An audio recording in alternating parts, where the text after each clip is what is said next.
right, hello everyone. Come on in, thanks for coming by.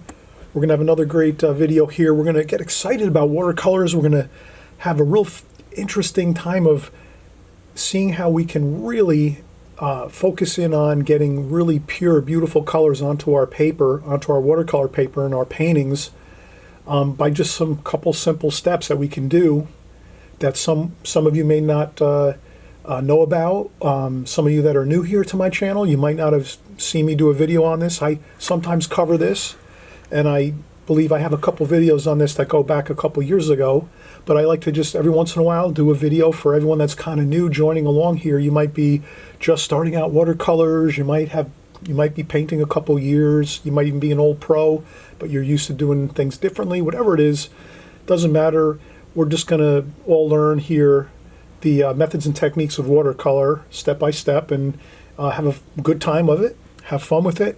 We'll save our compositions, so when we're doing some lessons here and some compositions, we'll save them, put them in a little folder next to our art table wherever you work, in a folder, in a drawer nearby where you're creating your paintings. If you're have a little spot in your house or your home, your apartment, where you like to keep your art supplies, you might keep a little folder and you save these exercises that we do here so you can refer to them in the future, because it'll really be helpful. And I also too ask you, please subscribe. There's a red button right on the right hand side below this screen. If you click on subscribe, this way you can get my videos each week as they come out, and you'll learn new things, as well as you'll keep seeing the same techniques and methods over and over, so you'll get used to them and you'll start to really get familiar with them and really make them part of your watercolor process when you're painting, which will really, I think, help you to become a better watercolor artist. So let's get right into the lesson here.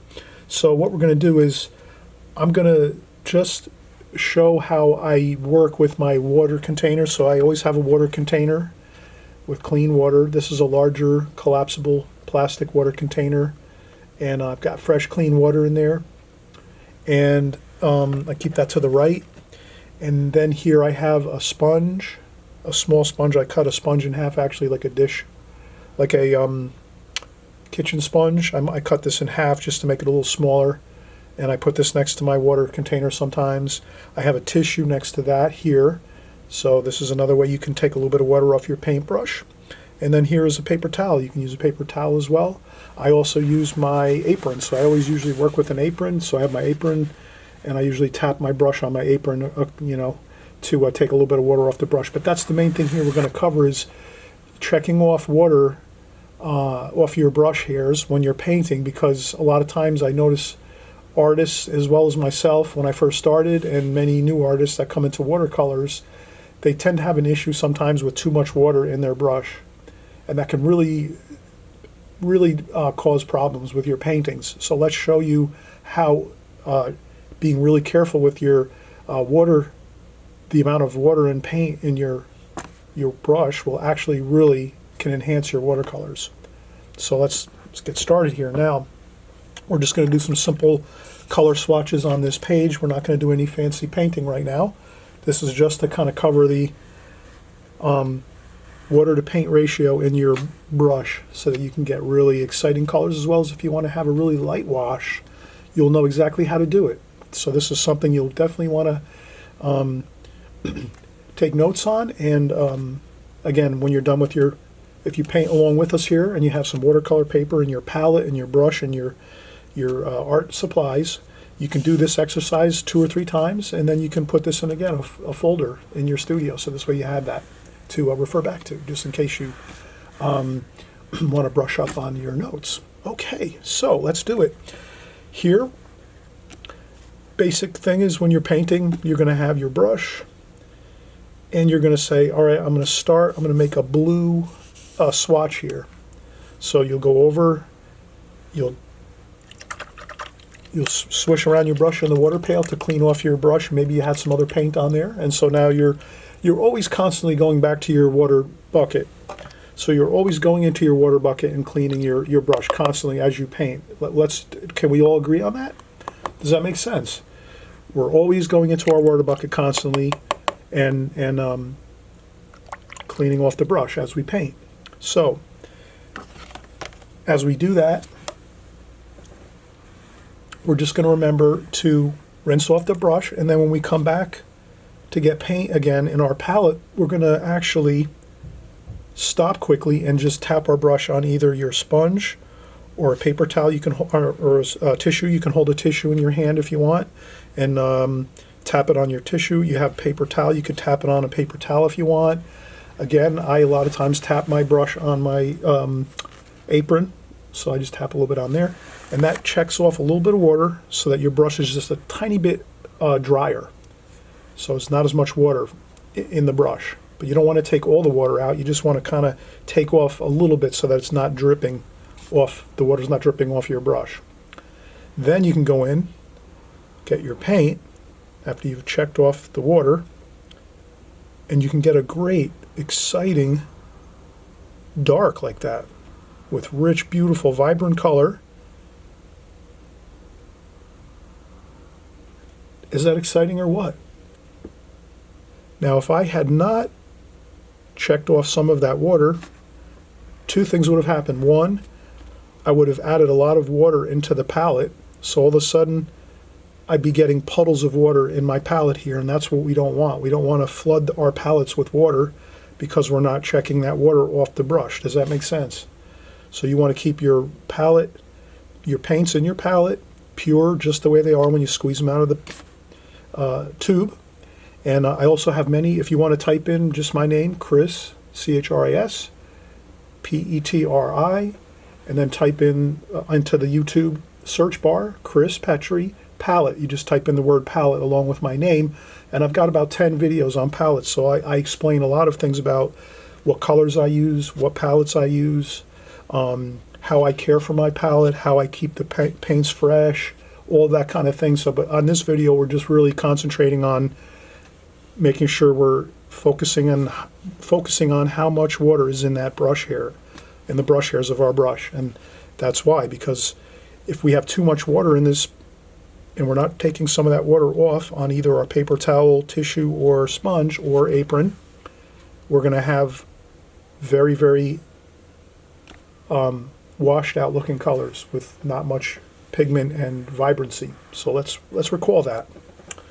So now, if you do want to make a lighter wash of this blue, well then you could always go in, add a little bit of paint to your palette, and then maybe pick up a little bit of water, check off a little water, and you can make a lighter wash. And then we could do that. We could go next to this wash and say, all right, there we have it. We have, can you see that? We've controlled our washes by how much water is in our brush.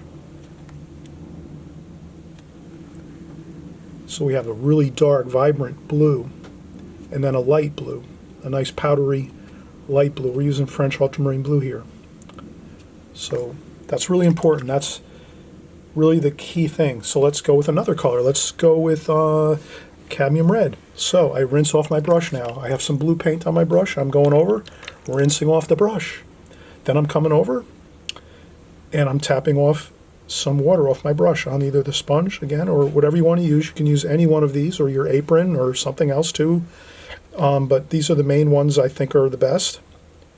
You tap off that little bit of water, then you go in and get your fresh cadmium red paint, and let's do a red. Wow, doesn't that look great? And hey, look how exciting that color is. And again, you can go lighter and make it a more softer looking wash, but the way you're going to get these vibrant, rich, exciting, darker tonal values and richer looking colors is by checking that water off your brush before you go into your palette. That's really the simple basics of it. Then I can rinse off my brush again, and then I can check off some water. Then I can go in and get just a little bit of paint, put it in the palette, and you can see how it's lighter now. See that? Because I just picked up a little touch of paint and went into the palette with the water that was in the brush, and there wasn't a lot of water in the brush. Again, we checked some water off on this one too, so we're checking water off the brush on both the light and the dark. The only difference is we're picking up more paint to get the darker wash. and we're picking up less paint and putting it in the palette, less paint, and just using the water that's in the brush for our lighter tonal value like that. And then we can make it a little more interesting. We can get a little bit of cadmium yellow. And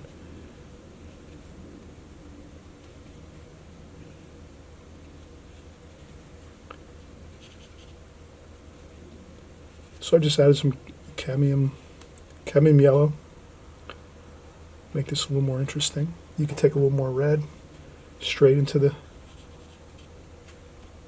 kind of blend that in. So this is a really fantastic way to control your darks and your lights as you paint. And again, let's try it one more time. So we have some orange paint in our brush. We'll clean up the palette a little bit. Let me get some paper towel. Give me 1 second.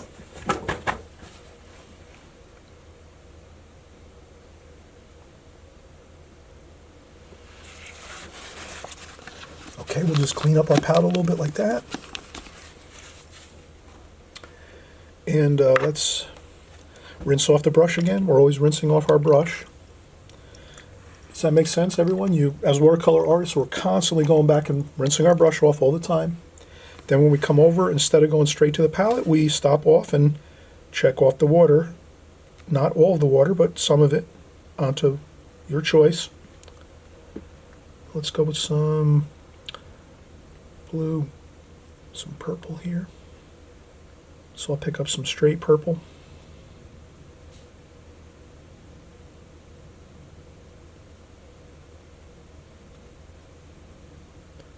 Wow, look at that. Isn't that great?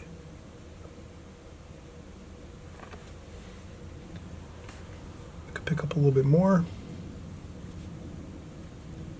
So you can get those rich darks, those beautiful, exciting, lots of paint. Then we can rinse off our brush, check a little bit of water off, get a little more purple, and then we can make a little bit of a lighter wash right there with just a little bit of paint, just a touch of paint, and then whatever water's in the brush. And there we go.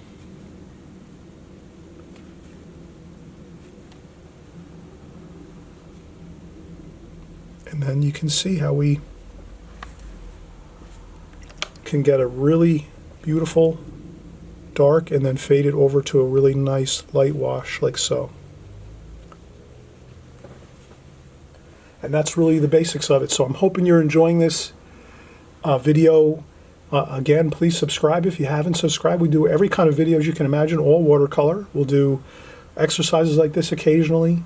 We'll also do flowers, landscapes, seascapes, cityscapes. We do figure painting, portrait painting, so boats. We do everything here, watercolor. And again, we're always doing the same methods and techniques over and over. So even if you don't like a certain subject matter, let's say you're not really too thrilled about boats, but even if you watch the video, you'll learn and keep seeing and hearing the same methods and techniques over and over again as you watch a video. You might not want to paint it, but you're watching it and you're going to see those techniques over and over again. It's going to get really clear in your mind the techniques and methods you need to use to create better paintings. So let's keep going here. Let's do one more. Again, we're rinsing off our brush. Rinsing off our brush, and then we're tapping again, tapping some of that water off, checking off, tapping off some of that water wherever you want it. You can use, again, a sponge, you can use tissue, paper towel. I use my apron, and then let's get some green.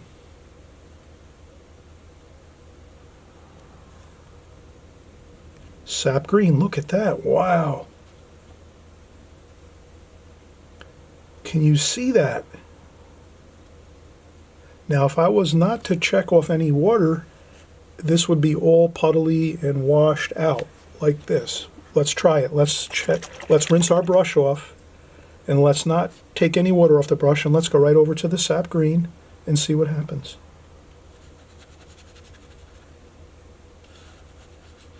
See, it's not as dark. But if we use that method of checking off that water, you can really get those darks like that. And then let's go in, we'll get a little something different. Let's use some chromium of oxide.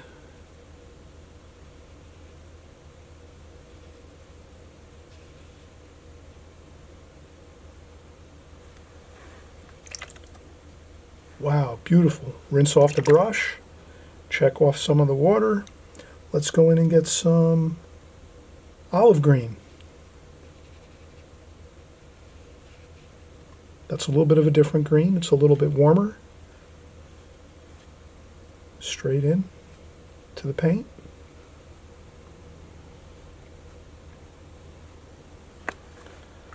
Rinse off the brush. Let's go in and get some Viridian.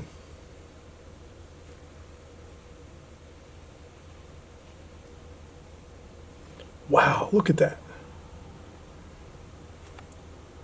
And again, this is a little dry. Some of my Viridian is starting to dry here in my palette, so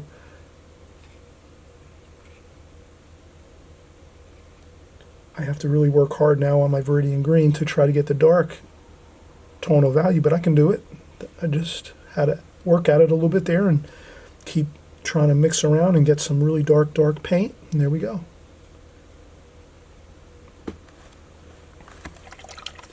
So you can see how drying off the brush, rinse off the brush, dry off the brush a little, and there we have it. Then we can rinse off the brush again, dry off the brush, and then just use whatever paint's on the paper, and we can thin that out. So you can thin out your paint a little bit. You can take some of your paint from here and move it over this way and get a little bit of your lighter wash here, like that.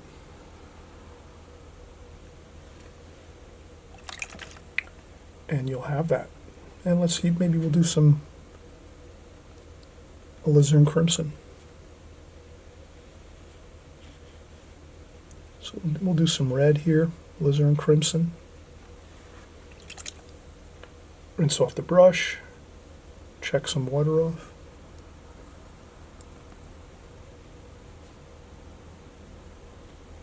Wow, look at that dark tonal value, beautiful. And let's use some rose madder. More of a transparent red. Beautiful for flowers. That more of a pinkish red. Rose madder. And then I just went in and got some water.